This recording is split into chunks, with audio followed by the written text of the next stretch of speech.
What up, family? Get a news reporter, Mary Dash 20, Mary and the Lee.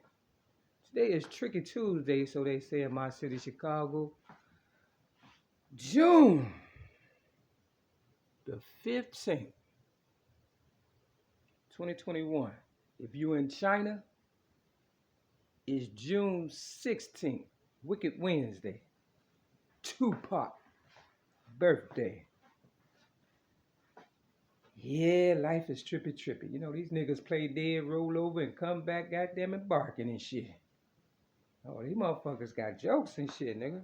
They ain't got jokes. Let me see how I can fucking, visualize this shit in my head. How y'all think y'all got over on me? Okay, so we're not gonna go way back. But for you new motherfuckers that's listening or viewing this or trolling or whatever case may be, or just maybe a ML-MACK or a so-called young MA and Tupac fan, you understand what I'm saying? It's going out to all of y'all. I don't discriminate, player, hate, or you know what I'm saying? Regulate. You understand what I'm saying? Most motherfuckers would say, say what you want. Just spell my fucking name right. Real motherfucker. Um, so what's happening here? If you're a new viewer, I'm your ghetto news reporter, Mary Dash between the Mary and Lee, aka Mary Mack. Don't forget to do the same thing with that. Also, the originator of rap ever since the age of 8 in 1975. In 1973, at the age of 6, I didn't know the difference between an apple and an orange, but I stood up for myself because I was a child abuse victim and I've been victimized ever since. I've just turned 54, depending on what year it is, 2020, 2021. You understand what I'm saying? Because books, movies are corrupt, suicide is way up. That's kind of like the short version. I've had a lot of, hands in my pockets, you know, in my cookie jar, a lot of unwanted personalities in my life and a lot of opportunists around me. Like right now at this trap building that I'm at in my city, Chicago, continent, country, America, 6210 South Kembark Avenue, Chicago, Illinois, 60637, apartment 308. If you have a dispute in anything I'm about to say, you can knock on this door, kick it in, shoot, whatever the fuck you feel like you have to do, but I'm not gonna change my mind or one word regardless. If the fucking gun is down my fucking throat, nigga, for real fucking talk. If they put the gun to my head, the so-called Chicago police in 1996, not too far from where I'm at on 65th of Maryland. You understand what I'm saying? Because I gave my story to Oprah Winfrey for a second time with my voice added to it and they heard my potentials. I am a fucking genius. You understand what I'm saying? And I'm glad I did that. And because, they couldn't get rid of me quick enough, they tried to intimidate me by putting a gun to my head. And I told the Chicago police, pull the fucking trigger, bitch. Real fucking talk. And to this day, I wish they would have, and I know they wish they would have also. And because, I don't fear no motherfucking shit, I still say that to this day, June 15th or 16th, 2020 or 2021. Now that we got that out the way, me being the originator of rap is why all this is happening. Because people are trying to eliminate my truth. You understand what I'm saying? And my originality. You understand? They want to take claim. New York always trying to take claim for some shit. But New York is in my city, Chicago also, I'm here, there, everywhere, and even your place. You understand what I'm saying? Real fucking so. And, like young MA say, even when they not around, they around or whatever and stuff. Even when you think they're not around, let me get it right, they're around. So you understand what I'm saying? So that's kind of like a play on words because I'm the one that said I'm here, there, everywhere, and even your place. And because she's trying to be me, she got it right. She got like, kind of do the same thing, right? You understand what I'm saying? So let's show you how people will steal your whole identity. It's kind of like Nicki Minaj and Little Kim when they was going back and forth before they pulled Little Kim's coattail to tell her about me and stuff because everybody didn't know, what was going on in the industry, the music industry, and everybody was trying to pimp everybody's mind and, blood, sweat, and tears and stuff. And everybody didn't know that, they didn't know who was a Mary-MACK or who was working with me, if that's the case, or who admired me, or who felt some kind of way or felt the same way, because if you abused and stuff, you understand, you know, and you know somebody is standing up against abuse, you kind of like gravitate towards them and stuff.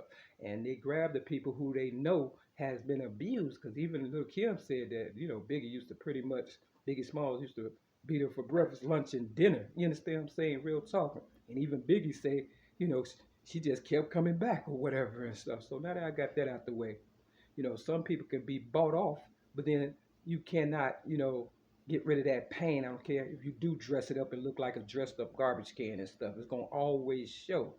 But, you know, I held on long enough to get uh Little Kim to express herself, and she came out with this song called Slippin'. And she said the whole system's corrupt. You understand what I'm saying? And that's the kind of song I was waiting for her to rap about and stuff. And I put my voice to that also, you know, before I got railroaded May 31st, 2008 on Devon and Clark for so-called disarming a police officer because they wanted me off the streets of Chicago, okay? Now, bag it up a little bit. Like I said, I was in the Chicago Sun-Times newspaper at the age of 6 in 1973. 1975, I became the originator of rap at the age of 8. I was in and out of foster homes and stuff because, you know, group homes, and they try to label me crazy and this and that, third, in order to discredit me or whatever and stuff, and to get somebody else to eventually take my place once they realize that, you know, I'm strong in the mind, mentally. See, they have tried to play mind fuck games with me forever and stuff.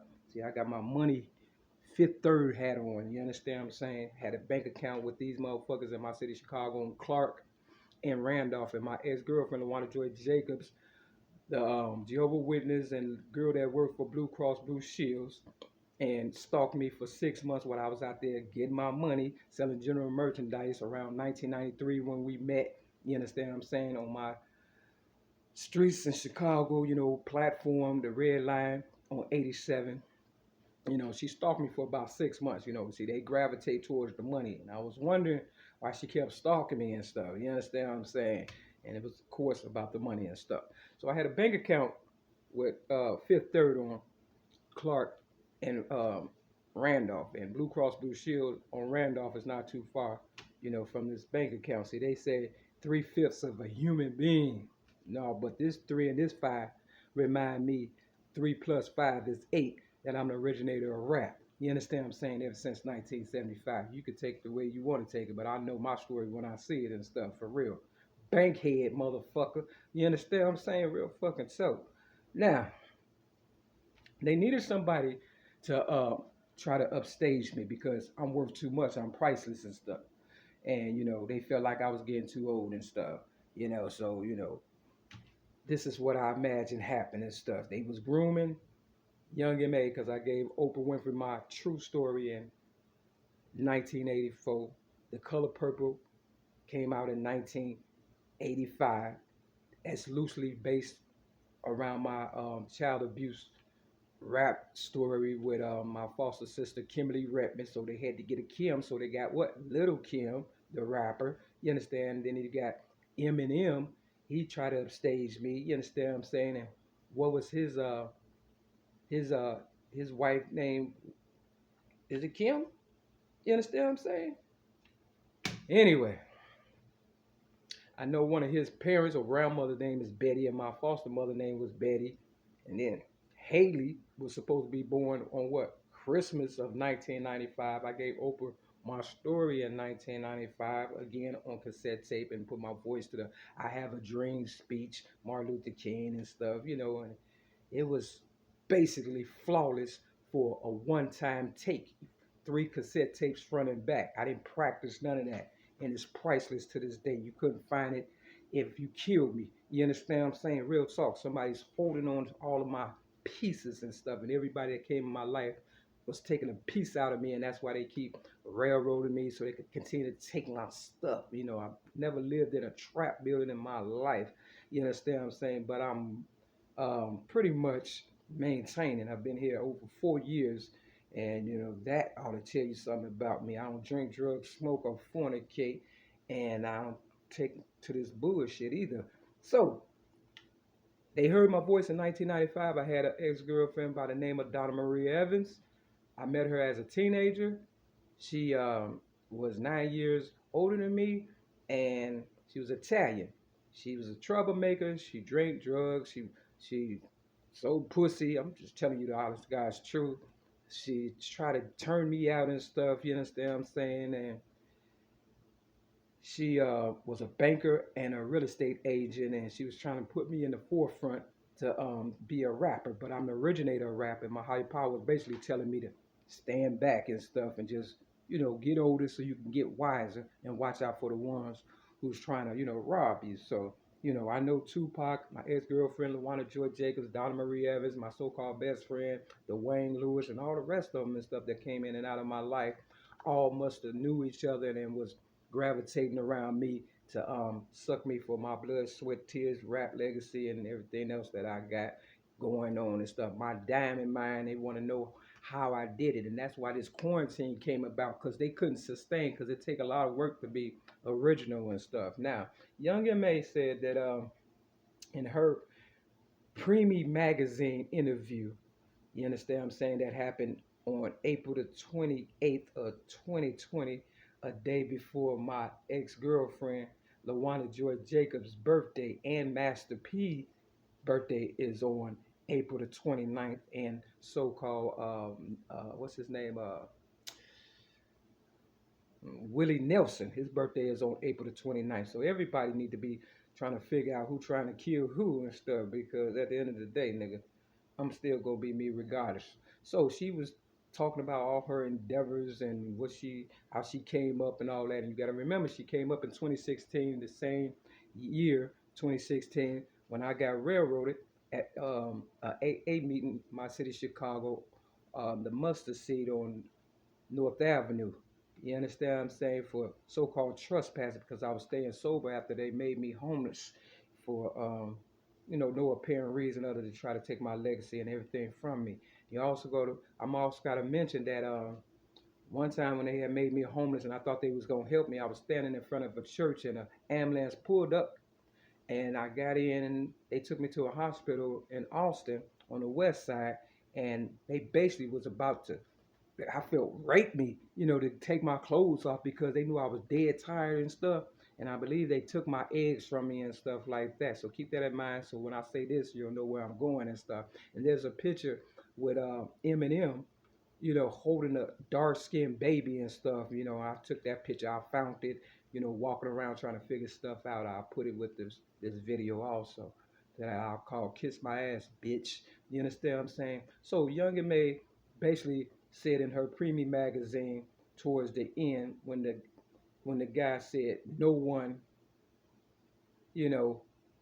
ever, did porn and things of that nature, and that's a lie. You understand what I'm saying? As far as her trying to be, having dildos and this, that, and another. My ex-girlfriend and I, LaWanna Joy Jacobs, I took a kind of like a porn thing with her or whatever and stuff. You understand what I'm saying? But I deleted it because I didn't want to railroad her like she's doing me and stuff.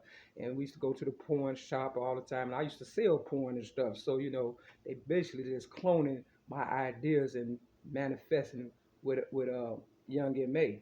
Now, the time frame of this Preemie magazine, 3841, I got railroaded May 31st, 2008, at the age of 41. Young M.A said, I'm where the money resides, and that's on Mary Had a Little Lamb. So if my child is out there and somebody, inserted my eggs into, how, surrogate mother type thing, and you trying to kill me, like that slave mentality from back in the day, kill the parents and raise the child. Like, I didn't get raised with my family, so they trying to do it again and stuff. Let me tell you about me, Young man. You understand? Because you laughed at the end and shit. And I don't think the shit funny if my ex-girlfriends is around y'all helping and managing and shit. Let me tell you, 5 years from now, all you bitches will be dead and shit. Real fucking talking. And I'll be laughing all the way to the bank, bitch. Okay? Don't get it twisted, all right? For real. Because I'm not the one to play with. I don't give a fuck how many trolls you got around and shit. When I die, we all die. And that's my story. I'm sticking with it, bitch. Vibes.